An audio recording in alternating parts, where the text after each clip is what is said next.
Hello mga kabibig! Welcome back sa ating bagong YouTube channel. Ito ang pinakamaingay na YouTuber sa balat ng YouTube.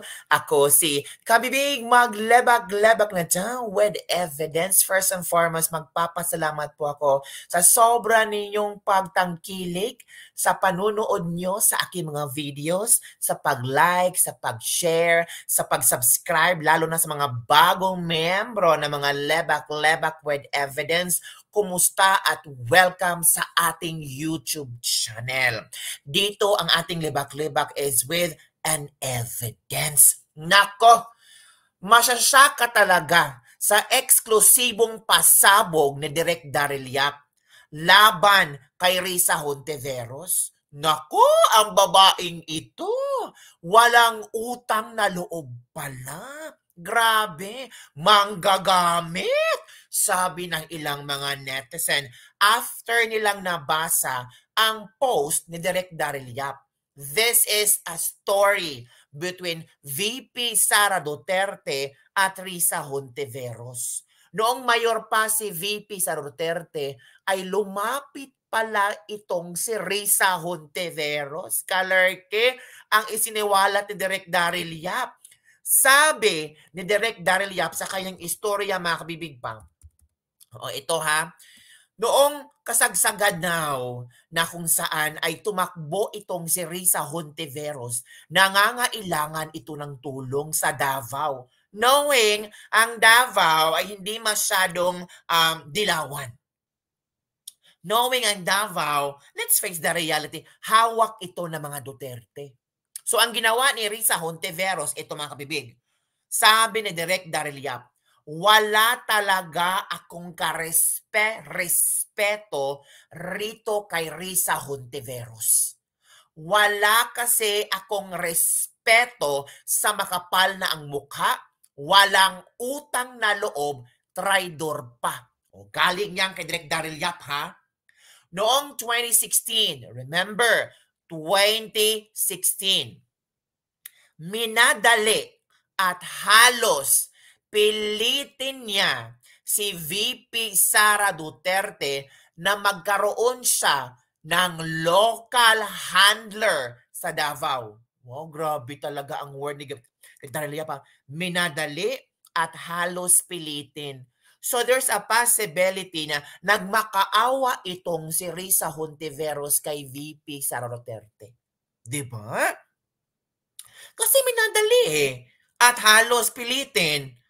And knowing Inday Sara Duterte is madaling maawa at serbisyo ang gusto niyang ipaabot sa Davao, baka kung manalo si Risa Hontiveros sa Davao ay pwede niyang tulungan ang Davao, or nag-iisip si VP Sara Duterte na baka maging maganda ang kanilang friendship ni Risa Hontiveros, baka ito ang new opportunities na ang mga dilawan kagaya ni Risa Hontiveros ay magbigay ng magandang proyekto sa Davao kung manalo. As in daw, super kulit ni Risa Hontiveros. Kasi, di ba, ilang beses nang natalo nung hindi makahanap si Inday noon. Natalo si Risa Hontiveros sa Davao. So, kailangan maging dramatic entrance itong si Risa. So, kailangan niya ang power ni VP Sara Duterte. Pero ngayon, parang nakalimutan na yata ni Risa Hontiveros kung ano ang tulong na naibigay ni VP Sara Duterte sa kanya. Kasi tinitira niya ng tinitira ang mga Duterte. Alam niyo ba ang latest issue? Oo. Nag-file siya ng resolusyon para imbestigahan daw di umano ang gentleman's agreement ni Pangulong Duterte at ng China. At treasonous daw ito, sabi ni Risa Hontiveros. Kafal ang duty niya. Ito pa, nag-follow up daw itong si Risa Hontiveros. Talagang desperada. Nakiusap si VP Inday sa isang kaibigan niya at inilapit itong si Hontiveros. So nag-success si Hontiveros. Nakuha niya ang kanyang gustong kunin kay VP Inday Sara Duterte. Baka sa likod ng utak ng Hontiveros, ang dali pala nilang paikutin sa palad ko, konting drama-drama lang, napaikot ko ang si Sara Duterte. Ang dali lang pala. Oh, yun.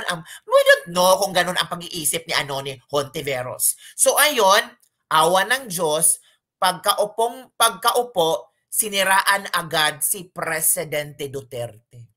Ay, ganon, walang utang na loob palang babaeng ito. Dami kong kilalang ganyan. Pare-parehas lang ng hulmahan. Linis-linisan, pero ang bone marrow, kulay duhat. Diba? So ito yung isang eksklusibong pasabog ni Direk Daryl Yap na mag-ingat sa mga taong parasite, na mag-ingat sa mga taong mahilig sumipsip and traidor sa buhay mo. Diba? Lesson learned sana ito ni VP sa Duterte na wag nang magtiwala sa mga dilawan na iyan. O tingnan mo kung ano ang ginawa ng mga dilawan ngayon. Sinisiraan ang mga Duterte at pilit nilang pinapabagsak. Kahit ano-anong binabato nilang issue. Kahit itong gentleman's agreement, ginawa nilang issue. Pinapalaki nila ang issue. Kasi akala nila doing this ay masisira ang pangalan ng mga Duterte. Akala nila by doing this, people will hate the Duterte. Nagkamali sila. Kasi maraming mga taong nakakaalam sa totoo nilang layunin at sa totoo nilang pagkatao. Sabi pa nga ni Harry Roque, ay nako, itong babaeng ito, nagpa-epal, grandstanding, and preparation for her dream position sa gobyerno. Sabi daw, itong si Risa ha, nobody is innocent ha. Walang ignorante sa batas ng Pilipinas. Kasi nagpa-ignorante talaga ito ng tresunos daw ang kayang kay Duterte. O sige, ngayon, so yun mga kabibig, ang aking latest lebak-lebak for today. Ang istorya ni Risa Hontiveros at VP Inday Sara Duterte. Ang walang utang na loob, traidor ni Risa Hontiveros. After nakuha niya ang kanyang gusto, itsapwera ka na. Ay, ganon. O ito naman ang mga komento ng mga ilang netizen. Hay nako, si VP Sara sobrang bait. Kahit tinapak-tapakan na ng mga kontra sa gobyerno niya, ay pilit pa rin na itong tinutulungan. Ito pa. Ano bang aasahan natin kay Risa Hontiveros? Traidor ang mga dilawan. Ito pa. Ang dami talagang kasalanan ni Inday daw. Lahat siya ang dahilan bakit nanalo tong mga korap. Tapos lahat tinutulungan niya, tinatraidor naman siya. Oo nga, no. Kasi madaling si Inday maawa, baka there will be a chance na magbago sila or para sa bayan, mga ganun ba? Ito, yang si Hontiveros, prosecutor na siya kasi ngayon hindi siya legislator. Ito pa. Grabe direct, yung duhat na bone marrow, ang nakapakasaklap talaga. Trillanes at marami pang iba dyan sa Senado at Kongreso, lahat sila may sariling interest sa bulsa. O take note, itong si Trillanes, diba? Lumapit din ito kay Duterte noon. There's a possibility na lumapit din ito kay VP Inday. O diba? Ngayon, kasi ang mga Duterte ang pinakamalakas na pangalan sa gobyerno at maraming hatak na mga taong naniniwala sa kanila, pilit nilang pinababagsak.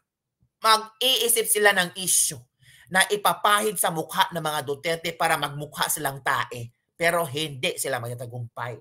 Diba? Bagong Pilipinas, kapal ng mukha. Diba? So, akala mo naman, Virus, alam na alam niya ang issue sa West Philippine Sea na recognized sa SCS internationally. Ayaw niya ng status quo na walang galawan sa disputed area na yan para tumahimik at mag-usap. Gusto niya agad-agarang marisolba ng agawan dyan sa kasihudang magkabakbakan. Mismong SND ni Pinoy natuto sa nangyari sa Scarborough at nagsabi sa China na status quo muna sa Spratly, lalo na sa Ayungan Shoal na may nakasadsad na barko natin. So sana matuto si Inday Sara Duterte na huwag maniwala sa mga traidor at pilit silang ginagamit para sa kanilang sariling interes. Yun lang kabibigang aking ladies libak-libak for today. Don't forget to like, subscribe, and share this video. Yun ang istorya ni VP Sara Duterte at Risa Hontiveros kung saan sinaksak sa likod si VP Sara Duterte. Traidoran to the max. Bye everyone. See you next time.